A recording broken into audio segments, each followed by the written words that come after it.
Alright guys, here it is. Bushnell Elite Tactical HDMR Gen 2. Gen 2, yes I said that right, Gen 2. Got it mounted on my AR-15, it's a 20-inch barrel. And it's pretty much custom AR-15, just an amalgamation of all the parts I wanted on there. Works great, shoots very far, very accurately. The H does obviously stand for Horus. It's got the Horus reticle in it. If you buy a Horus, you know why. You're wanting to do holdover rather than dialing. So this scope is in a mil configuration. You can get the other reticle. I think it's like a G2 reticle that they offer from Bushnell.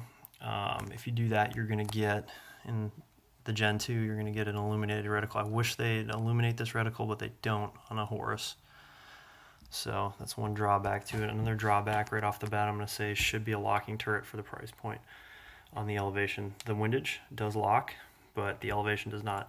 It does have a zero stop, so that's a good thing. You can set it to wherever you want.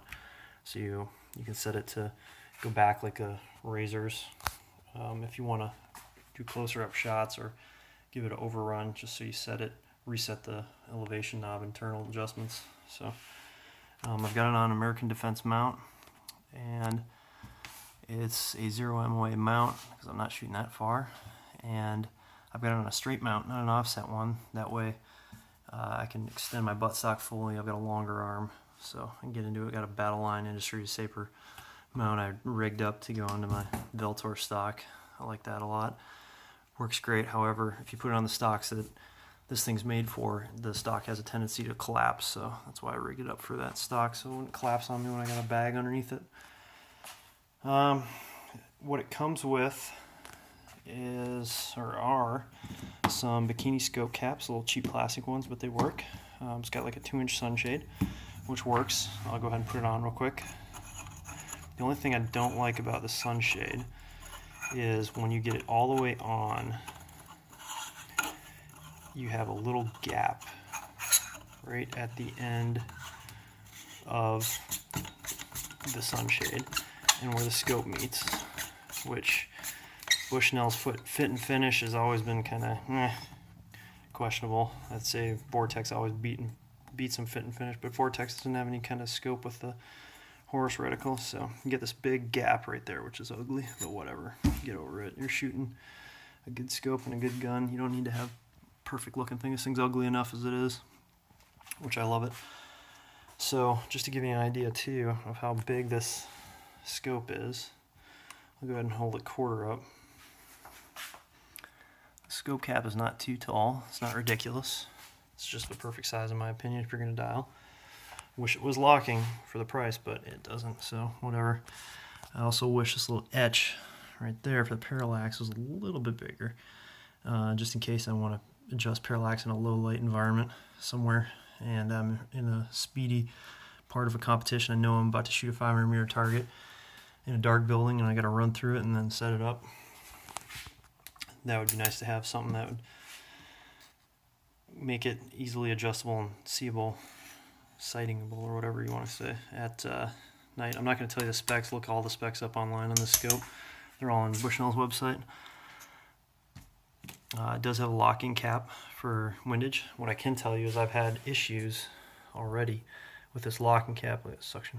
I'd move it if I needed to when I was zeroing it, and I went to push it in, and just like that right there, it doesn't go in all the way. It feels like it's in all the way, but it moves. I was like, man, I broke it already? Holy crap, what a piece of crap. But no, that wasn't it. You have to really wiggle it to get it into its home. There we go. And push it all the way out. So I just try to leave it untouched. They need to do a better job at figuring out locking scope caps, turrets rather.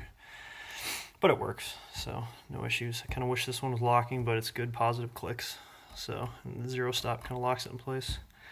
It's part of your pre-shot routine to take a look and see where your adjustment's at anyway, so something you need to check regardless. But feels good. Every adjustment feels good, smooth. It's not extremely tight, too tight, but it works great. Same thing. And what I love about this, it comes with a throw lever that's removable, but I'm leaving it on there because I would have bought one anyway. The throw lever is outstanding. It makes such a big difference. I do love it. The clarity's great. I put it up next to a Vortex Razor HD. no difference in clarity to me, in my opinion. So no issues. The only thing I did was I'd wish I'd put the sunshade on when I went and shot the other day, because even in a low light environment, it's still getting some haze from the sun. That big scope bell up in the front objective lens. On the ocular side, the adjustment's easy. It's nice and smooth, so no adjustment issues there. No problems. Another thing too, would be nice to have a little bit bigger dot right there so you can really see it, kind of like the Vortex. I use an American Defense mount with 0 offset. I think I told you that already. So I do love the scope though. I'd say the scope is great. It's worth the money. You're gonna get a lot of use out of it. Mil configuration, obviously. Also, it's gonna come with a good instruction manual. Registration card.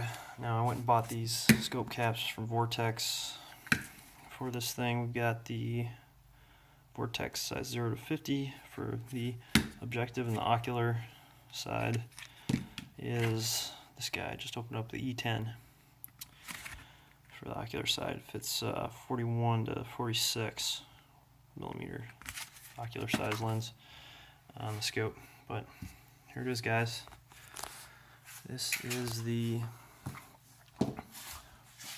Bushnell HDMR GEN2. It's a good little scope.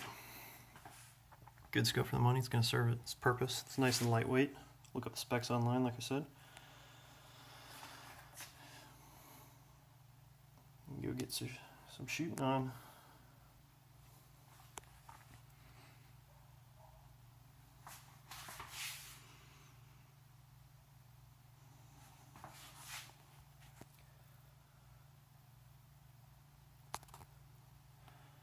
America.